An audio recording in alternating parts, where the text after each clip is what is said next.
Alright YouTube, it is the Bat Nerd and I am back with a ranking video again.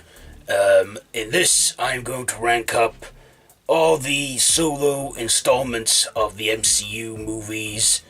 So like, I ranked up all the Phase 3 movies. This time I'm going to rank up all the solo outing installments of each MCU hero. So, yes, this is all going to be my opinion. So no one has to agree with what I'm gonna rank, so yeah, here we go.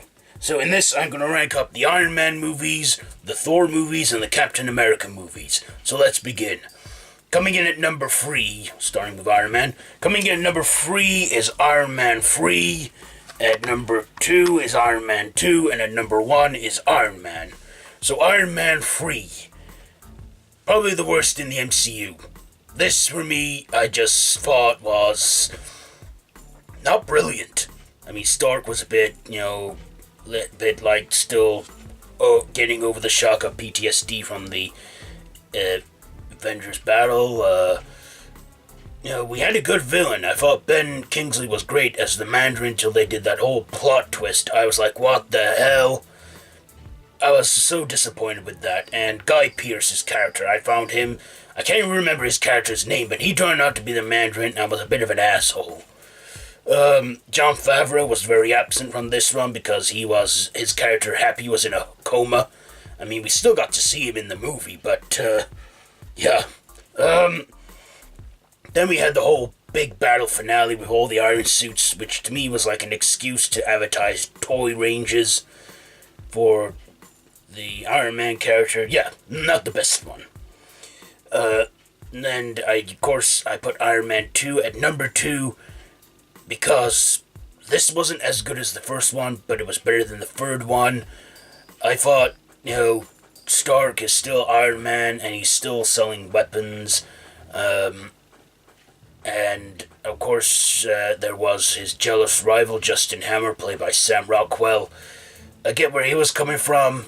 I thought Mickey Rourke was great as Whiplash, but he didn't get a lot of screen time, and I found he was poorly developed, and I thought he could have been a lot more of a better villain, but yeah.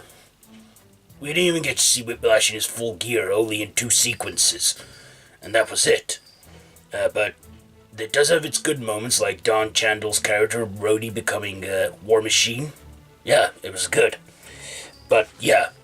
Nothing will beat the original Iron Man, the film that started it all, where Tony Stark is like a rich playboy billionaire that takes things for granted, yada yada, but then gets kidnapped by terrorists, held hostage, and then he builds a freaking iron suit out of iron in a cave and kicks ass and escapes, and then develops his suits from there and becomes Iron Man. I think becomes a better person, but still has that little playboy thing going on in him.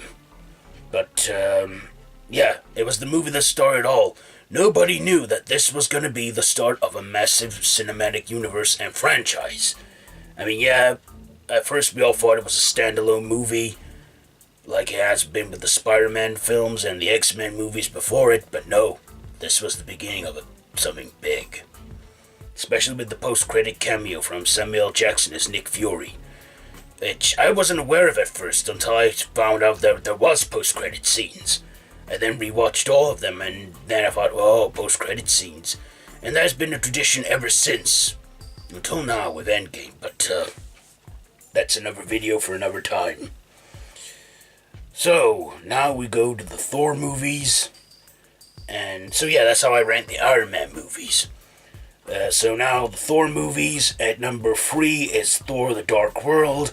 Number 2 is Thor, and number 1 is Thor Ragnarok. So Thor the Dark World, again, not the best one in the MCU. Phase 2 to me didn't have a great start. I thought the story was okay, it was all there, but it was just flat. We got a good look at Asgard, I think, this introduced us to the Reality Stone, but Christopher Eccleston's character, the Dark Elf, I can't remember his name, I thought he was a bit underdeveloped. This movie was very underdeveloped. I just thought, it's a bit boring, a bit dark.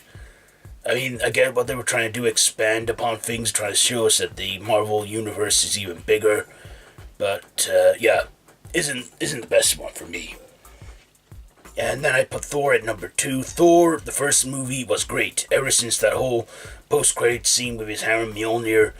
And yeah, I thought this was great. It was like static, as in it was set in one location in a small New Mexico town.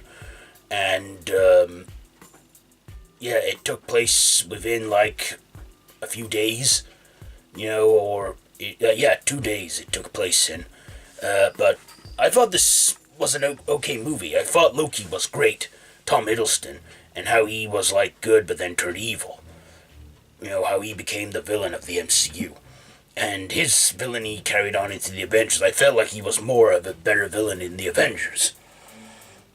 And coming in at number 1, I put Thor Ragnarok. Thor Ragnarok. Where do I begin? This one is the best Thor movie ever. The color, the cinematography, the CGI, the gags, the comedy, Korg, Meek, Hulk, Valkyrie. This was the best Thor movie I have seen. I loved Hulk in this. He stole the show at some parts, along with Korg. He was so funny, played by director of the movie Taika Waititi. Again, Meek, he was a funny character too. I just loved this one. And for a while it was number 1 until other movies took that title from it since. But it's still in my top 5. Still in my top 5 MCU movies. I love Thor Ragnarok. It was great.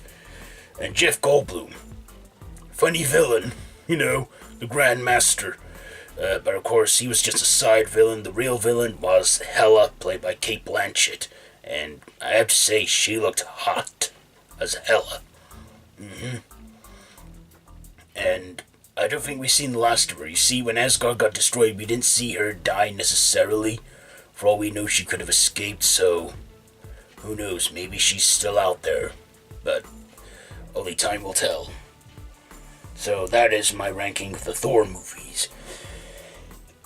So, to finish off, I'm going to rank up all the Captain America movies now, and coming in at number 3 is Captain America, the First Avenger. Number 2, Captain America, the Winter Soldier. And number 1, Captain America, Civil War. So Captain America, the First Avenger, I thought was great. Great action, set in the Second World War. Red Skull, the Tesseract. It was a great action movie, and I enjoyed every second of it. I even stayed, it was the first time I stayed as well throughout the credits, because I knew something was going to be on after, and it was. We got a quick post-credit scene, and then we got the Avengers preview. It was freaking awesome, and I loved it. And it was a great way to wrap up that part of Phase 1, but Phase 1 really wrapped up with the Avengers. But yes, Captain America, the First Avenger, number 3. Number 2, I put Captain America, the Winter Soldier. I thought this was actually better than the first one. Better than the first Captain America, but not as good as the Avengers. We got Bucky back in this, and he was the Winter Soldier, and the Cap tried really hard to tap in and try and get his friend Bucky out there and save him. Yeah, and this had, great action and great moments. It was a great sequel. We even got Scarlett Johansson back as Black Widow, where I felt like she was more of a supporting role in this one than she was in Iron Man 2. And the whole, action stuff was great. And this also teased us, the next Avengers movie as well, Age of Ultron. And also had, a mid and post-credit scene. It was a great sequel. And of course, at number 1, I put Captain America Civil War. Why? Well, I thought the Russo brothers did a great job directing the second movie. They did an even better job directing this one. This wasn't just like Captain America. It was virtually the Avengers 2.5.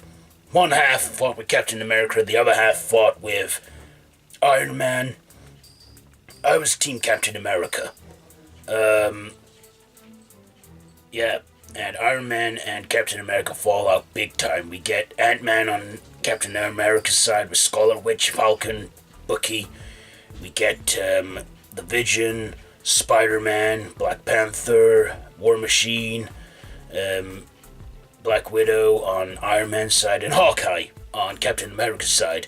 This also gave us the cinematic debuts of Black Panther and Spider-Man. Sony sharing the rights to Spider-Man with Marvel. Best choice they could ever make for the character, because I love Tom Holland as Spider-Man. This was all in all a great action movie, and great, for a great second sequel to Captain America. It gave us teasers and hints to, Black Panther's solo movie and Spider-Man. So, yeah, that was a great way to start off Phase 3. Phase 3 has the best start as the best opening movie to any phase. Yeah, Iron Man started Phase 1 and Iron Man 3 started Phase 2. Yeah, but this is the best start to a phase I've seen. So, yeah, number 1 is Captain America Civil War. And there you go. Those are my rankings for the Iron Man, Thor, and Captain America series in the MCU. How would you rank them? Let me know down in the comments below. If you like this video, be sure to give it a big thumbs up. Don't forget to share with your friends. Don't forget to subscribe to my channel if you haven't already. And to hit that notification bell. All of my social media links are down below in the description, so be sure to check all that out. I have been the Bat Nerd, and yeah, thanks for watching, and until next time, Bat Nerd out.